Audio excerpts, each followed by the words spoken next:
So, some of you know that I became a father recently. This was very exciting. My wife and I adopted a newborn baby boy named Rudy. He's about 14 weeks old now and is doing great. We're learning how to become parents one day at a time, and it is such a joyful experience, as many of you probably know. It's also a very challenging experience. The first few weeks in particular were very challenging for our sleep schedules. Apparently, babies like to be up in the middle of the night. Who knew? We're learning that. We're learning that he demands all of our attention during the day as well, and that is just as it should be. So it's been wonderful, but it has me thinking about some things that relate to my own creative life, and I wanted to share them here, process them with you all. So, one of the things I noticed early on as I was waking up early in the morning with Rudy to feed him was that it became pretty difficult to continue in my normal creative routine. And this is like, no duh, you should have been expecting that, right, Cameron? And I was expecting it, but it still was a shock to the system to get thrown out of all of my routines, especially the routines of reading and writing, since those are so essential to my daily existence. In the mornings, I like to wake up pretty early and write most days, and then in the evenings is when I do most of my reading. So Rudy is up early with me oftentimes, and that means no writing is getting done, and he also wants our attention in the evening, so less reading is getting done too. And again, I think that's perfectly fine. But I've realized that even when I have found time to sit down, because I'm so exhausted and sleep deprived, I don't always have the mental clarity that I need to write something down. I've found that I can stare at a blank page for a lot longer more recently than I have in the past. And that can come with a little bit of anxiety.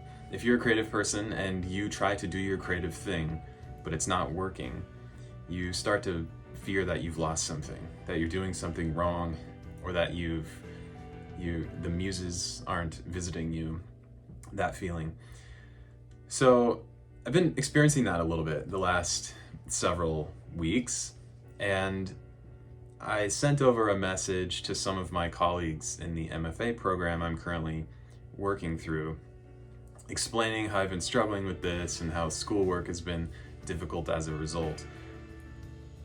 Complaining a little bit, honestly, but asking if my colleagues had gone through similar periods of creative dormancy, let's say.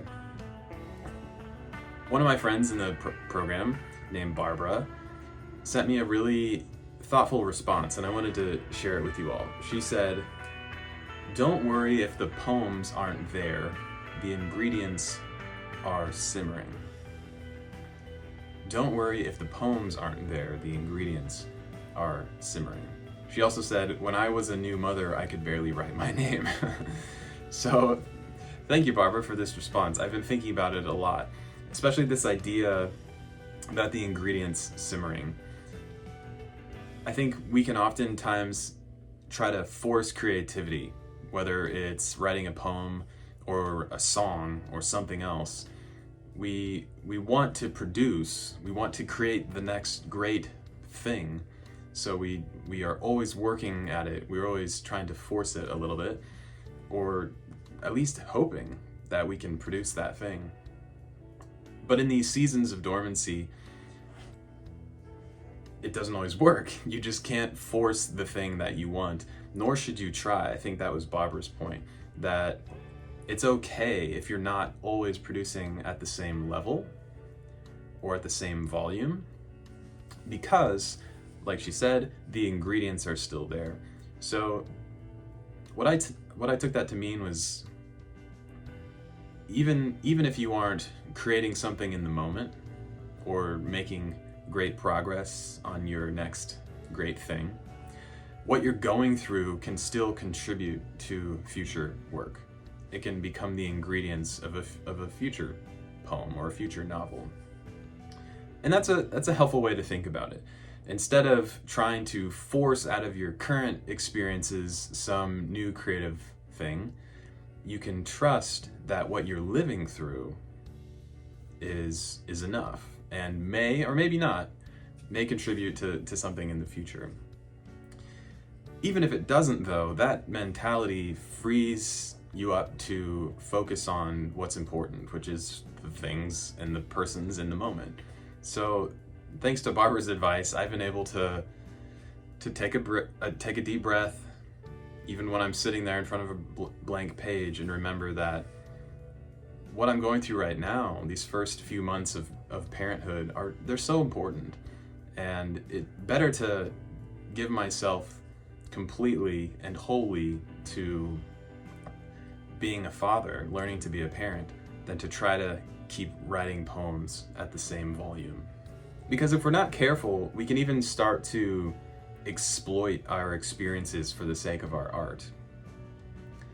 Rather than living in the moment, attending to the things and the persons around us, we're thinking about how we can use what we're going through to create something new.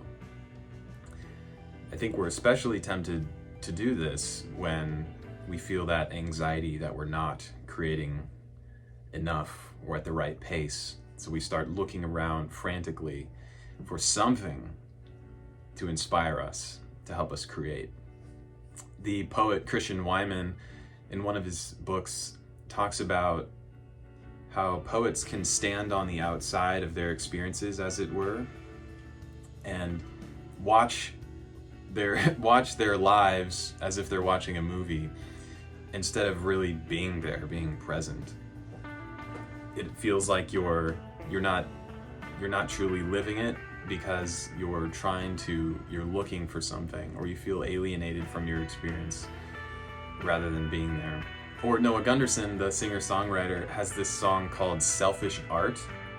It's a great song, actually, and it's all about this idea of using your experiences, using others for your own selfish gain and your own art.